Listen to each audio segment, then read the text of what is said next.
Man yahdillahu fala mudhillalah wa may yudlilhu fala hadiyalah. Barang siapa yang diberi petunjuk oleh Allah, maka tiada satupun yang dapat menyesatkan.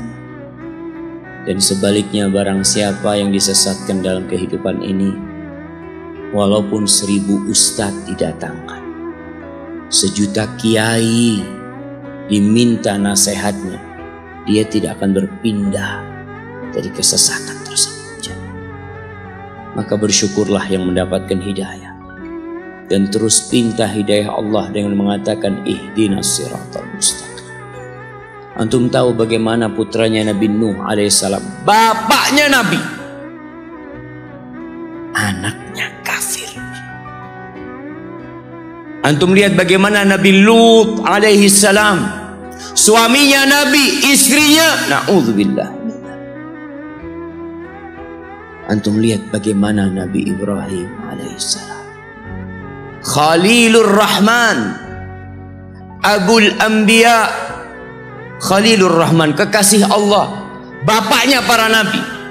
Bapaknya sendiri Azar, kafir, bahkan pembuat berhala. Wallahi kalau bicara hidayah jamaah, kita harus bersyukur kita dipilih sama Allah mendapatkan hidayah. Pernah Bishr al-Hafi, Bishr namanya, seorang yang dikenal zuhud dan ahli ibadah. Suatu hari Bishr itu habis sholat isya pulang ke rumahnya. Masuk ke rumahnya, assalamualaikum. Terus dia di pintu rumahnya diam. Keluarganya bilang, dia diem di pintu rumahnya jemaah sampai adzan subuh. Dia nggak masuk. Lalu dia ditanya, kenapa engkau tadi malam kok nggak masuk sampai subuh? Jadi, iya, aku ingat sama Allah. Aku ingat dengan Bishr an-Nasrani. Ada Bishr yang Nasrani, ada Bishr yang Yahudi, ada Bishr yang Majusi, tapi Allah jadikan aku Bishr yang Muslim, kata dia. Apa sih kebaikan aku sehingga Allah pilih aku menjadi Bishr yang Muslim? Nggak ada kecuali kebaikan Allah sama kita. Allah memilih kita dapat hidayah ini, Allah jemaah. Maka kita harus bersyukur atas nikmat hidayah. Kita lebih sering bersyukur dengan uang yang kita terima, dengan rumah yang kita beli, dengan mobil yang kita naikin, daripada hidayah yang Allah karuniakan kepada kita. Asyhadu an la ilaha illallah wa asyhadu anna Muhammadan abduhu wa rasuluh. Sallallahu alaihi wa ala alihi wa ashabihi wa man tabi'ahum bi ihsanin ila yaumiddin. Ya Allah, semoga salawatmu, salam berkah dan nikmatmu senantiasa engkau curahkan untuk hamba kekasih, untuk baginda Nabi kita Muhammad sallallahu alaihi wasallam, untuk manusia terindah yang pernah menginjakkan kakinya di muka bumi. Allahu Akbar. Antum kebayang nggak kalau ketemu Nabi sallallahu alaihi wasallam? Kita tuh kalau seneng sama satu orang, kalau bahasa anak muda sekarang itu ngefan. Antum kalau ngefan sama satu orang itu, kita lihat orang-orang itu menunggu, menanti. Ana wallahi diingatkan oleh seorang tentang bagaimana indahnya berjumpa dengan Nabi SAW. Ketika itu ana di airport Jakarta, ada satu orang, dia salaman sama ana. Dia menangis.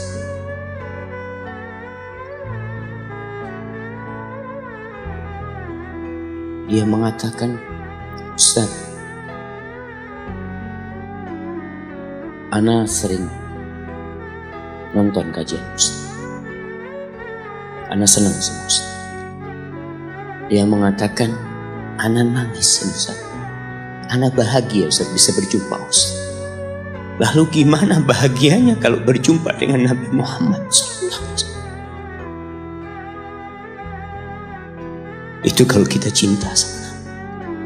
Kebanyakan kita hanya pandai berbicara tentang cinta. Benarkah antum mencintai Rasul sallallahu alaihi wasallam? Benarkah kita mencintai Allah Jalla Jalaluh? Yang kata Allah, tatkala ada manusia-manusia yang mengklaim dirinya cinta kepada Allah, Allah turunkan satu ayat ujian buat mereka. Allah mengatakan, "Qul in kuntum tuhibbunallah fattabi'uni yuhibbukumullah wa yaghfir lakum dzunubakum." Katakan kepada mereka yang mengaku mencintai Allah, kalau benar cinta kalian kepada Allah, maka ikutin aku, kata Nabi. Ikutin Nabi. Ikutin ajarannya. Ikutin agamanya. Ikutin sunnahnya. Tegakkan syariatnya. Itu kalau engkau ngaku cinta. Allah akan cinta sama kalian. Dan Allah akan mengampuni dosa-dosa kalian. Tapi jemaah, benarkah kita mengikuti Nabi? Sholawat aja jarang. Antum tanya sama diri antum. Kemarin tuh hari Jumat, afdalul ayyam, sayyidul ayyam, khairu yaumin tala'at fihi syams, hari yang termulia yang pernah terbit matahari di dalamnya, hari Jumat. Itu kata Nabi SAW, fa'aksiru fihi as-salatu alaihi. Kalian banyak-banyak bersalawat kepadaku pada hari itu. Antum tanya, berapa kali antum bersalawat buat Nabi pada hari Jumat kemarin?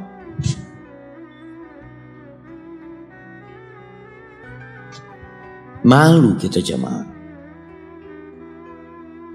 yang mengaku followernya Muhammad sallallahu alaihi wasallam, pengikutnya Nabi Muhammad SAW. Ada sebagian yang mengaku umatnya Muhammad sallallahu alaihi wasallam tapi jadi followernya Ronaldo. Antum jadi followernya orang kafir, orang pelaku kemaksiatan, yang punya anak-anak hasil zina, dan antum agungkan orang itu. Wah, dia orang hebat terus. Subhanallah. Apa kehebatan dia sehingga antum ikut? Antum jangan jadi orang-orang yang kata Allah, ya'lamuna zahiran minal hayatid dunya wa hum 'anil akhirati hum ghafilun. Mereka hanya tahu yang zahir dari kehidupan dunia ini dan lalai dari kehidupan akhirat. Itu antum ikuti. Sama antum seperti mereka. Maka jemaah, banyak-banyaklah bersalawat buat Nabi alaihi salatu wassalam. Nabi sih nggak butuh sama salawat antum. Kalau seluruh jamaah Masjid At-Taqwa nggak bersalawat, itu tidak akan mengurangi kehormatan Nabi SAW. Kalau seluruh umat Islam di muka bumi ini nggak ada yang bersalawat, Allah itu sudah salawat buat Nabi. Malaikat-malaikat Allah yang jumlahnya tak terhingga, mereka itu salawat buat Nabi. Nabi SAW pernah mengatakan, Attatis sama wa huqqalaha anta itu. Langit itu merintih jemaah, dan pantas langit itu merintih. Kenapa? Ma min maudi'i arba'i asabi. Tidak ada satu tempat di langit seluas 4 jari ini illa wa malakun wadhi'un jabhatahu, kecuali di situ ada malaikat yang meletakkan keningnya. Semuanya berselawat buat Nabi. Innallaha wa malaikatahu yusalluna 'alan nabi. Allahu akbar. Sesungguhnya Allah dan para malaikatnya bersolawat buat Nabi. Allah yang menciptakan surga dan neraka, Allah yang rahmatnya meliputi segala sesuatu, itu bersolawat buat Nabi. Lalu Allah panggil kita. Allah katakan, ya ayyuhalladzina amanu sallu alaihi wa sallimu taslima. Allah katakan, wahai orang-orang yang beriman. Yang gak beriman tutup telinganya. Allah hanya panggil yang beriman. Allah hendak memberikan hadiah yang agung buat orang-orang beriman. Kalian bersolawatlah dan bersalamlah buat Nabi alaihi salatu wassalam. Allahumma salli wa sallim wazid wa barik wa an'im ala sayyidina wa maulana Muhammadin wa ala alihi wa ashabihi ajma'in. Amma ba'd. Jemaah, hari ini tanggal berapa? Tanggal 22. Kebanyakan kita mengatakan hari ini tanggal 22 karena tahu sebentar lagi tahun baru. Tahun barunya orang Nasrani. Ada sebagian mengatakan, insya Allah Pak Ustadz ketemu tahun depan. Tahun depan apa? Sekarang ini tanggal 14 Rabiul Awal, Rabiul Tsani, 14 Rabiul Tsani, nggak ada tahun depan. Kita ketemu insya Allah bulan Jumadal Ula. Nggak ada. Buat kita umat Islam yang Nasrani silahkan. Kalau antum merasa Nasrani, enggak Ustaz, anak ikut kalender Masehi. Kita ini jamaah di Indonesia mayoritas jamaah. Kita itu mayoritas. Tunjukkan di negeri ini bahwa kita muslimin. Kita nggak kenal sama Masehi. Nabi nggak pernah kenal dengan Masehi. Abu Bakar nggak kenal, Umar nggak kenal, Utsman nggak kenal, Ali nggak kenal. Kita kenal. Dan kita merasa lebih baik dari mereka. Nggak ada. Hari ini tanggal 14 Rabiul Tsani, Rabiul Akhir 1440 Hijriah. Kemarin kita selesai bulan Dzulhijjah. Menghujung tahun umat Islam itu penuh dengan ibadah. Haji di bulan Dzulhijjah. Awal tahun umat Islam itu penuh dengan ibadah. Bulan Muharram. Afdhalus siyam ba'da Ramadan Syahrullahil Muharram. Sebaik-baiknya puasa setelah bulan Ramadan adalah bulan Allah, bulan Muharram jamaah. Itu awal tahun umat Islam. Akhirnya haji, awalnya bulan Muharram. Tapi biasa-biasa aja kita menghadapi bulan Muharram jamaah. Allah jamaah. Di tanggal 14, tapi karena kebanyakan umat Islam di Indonesia ini nggak tahu sama tanggal 14 Rabiul Tsani. Kenapa? Ya salah satu penyebabnya jamaah, gaji kita itu pakai Masehi. Coba gajinya pakai Hijriah, insya Allah hafal semua umat Islam. Karena yang dia hafal itu dunianya. Bukan karena cinta dengan Hijriah, bukan Ustaz. Kenapa? Ya karena gajinya pakai bulan Islam. Terpaksa ya harus menghafal untuk bayar utang Ustaz. Betul jemaah. Maka yang punya perusahaan, punya apa, bikin gajinya pakai Hijriah. Tukangnya insya Allah hafal bulan Hijriah. Gak usah antum suruh. Gak usah disuruh. Insya Allah dia akan menghafal. Tanggal 22 Desember ditentukan oleh Bung Karno menjadi Hari Ibu. Iya. Oleh Bung Karno, oleh siapa? Tanggal 22 ini bukan hari ibu sedunia jemaah. Bukan. Di setiap negara punya hari ibu. Ada yang bulan Mei, ada yang macam-macam bulan mereka. Mereka menentukan hari itu. Antum baca sejarah. Karena wallahu a'lam. Kadangkala sejarah itu dibikin. Ada yang mengatakan ditentukan hari ibu karena banyak yang protes dengan hari Kartini. Umat Islam banyak yang protes, atau sebagian orang protes karena ibunda Kartini hanya seorang wanita yang dari mana? Dari Jepara apa dari? Iya, sana aja. Sebatas itu dia. Kenapa kok harus merayakan harinya dia? Hari ibu nggak ada. Akhirnya dibikinlah oleh Bung Karno hari Wallahu alam, tapi mungkin berita yang Anda baca salah. Tapi ketahuilah jamaah bahwa umat Islam tidak kenal dengan hari ibu. Sekali lagi muslimin, kita nggak kenal dengan hari ibu. Kenapa? Karena semua hari kita milik ibu kita. Pantaskah ibu kita? Pantaskah ibu kita yang hamil kita selama 9 bulan,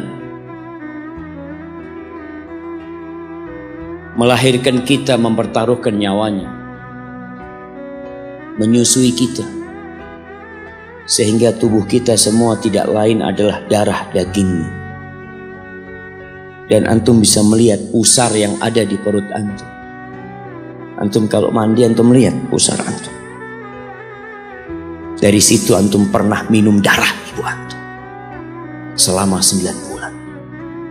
Dari sana. Pantaskah orang yang berkorban segala-galanya buat kita dapat 1 hari dari kehidupan kita? Hanya sehari. Hanya sebuah hadiah. Hanya ucapan terima kasih sekali dalam setahun. Dalam 354 hari. Dalam setahun berapa hari jam? Dalam setahun berapa hari? 354 atau 355. Itu umat Islam, kalender Hijriah. Tapi kalau antum pakai kalender Masehi 360, 65, kita umat Islam. Apakah pantas ibu kita hanya dapat 1 hari? Kata Nabi SAW, "Raghima anfuh, thumma raghima anfuh, thumma raghima anfuh, qila man ya Rasulullah." Celaka itu orang, sengsara itu orang, penuh dengan debu hidungnya itu orang. Qila, siapa ya Rasulullah SAW? Siapa orang itu? Man adraka walidayhi au ahadahuma thumma lam yadkhulil jannah. Orang yang hidup bersama orang tuanya, satu atau kedua-duanya. Dia hidup mendapatin 1 atau 2 orang tuanya masih hidup. Celaka orang ini kalau ternyata nggak bisa masuk surga dia jamaah. Jamaah, pintu surga yang paling indah kata Nabi SAW itu orang tua kita, bapak ibu kita. Dan dia dekat sama kita. Dialah yang melahirkan kita. Dialah yang punya jasa besar sama kita. Kalau kepada mereka antum nggak bisa masuk surga lewat keduanya, antum mau lewat pintu yang mana masuk surga? Ustaz, ana mau masuk lewat pintu sodakoh. Bisa jadi sodakoh antum hanya pencitraan dari antum, karena sama orang tua antum nggak baik. Antum berbuat baik sama umat manusia, antum bangun masjid, antum bantu anak yatim, sama orang tua sendiri nggak baik, berarti antum riak selama ini berbuat. Wallahi jamaah, kita perlu lihat awsatu abwabil jannah. Pernah ada seorang yang bertanya kepada Abu Darda. Dia mengatakan, "Ya Abu Darda, ibuku nyuruh aku menceraikan istriku." Kata Abu Darda, "Sami'tu Rasulullah sallallahu alaihi wasallam."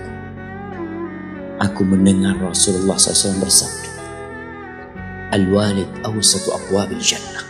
Orang tua itu pintu surga yang paling indah. Fa in syi'ta fa'adi dzalikal bab aw ihfazhu. Kalau engkau mau, engkau buang itu pintu.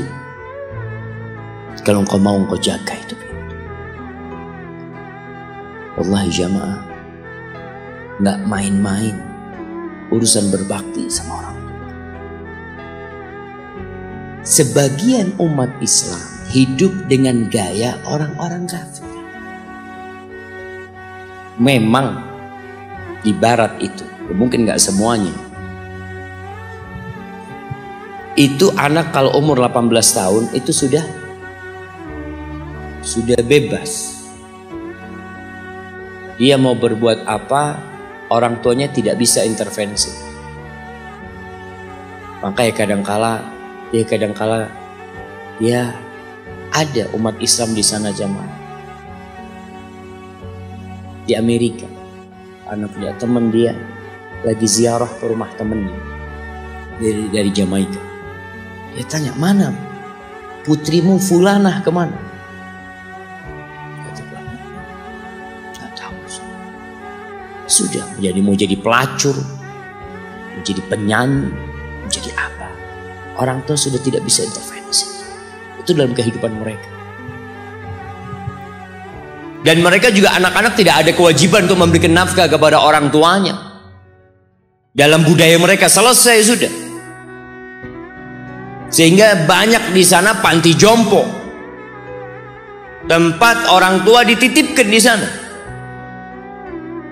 Kenapa? Karena anaknya udah hanya mengingat ibunya setahun sekali.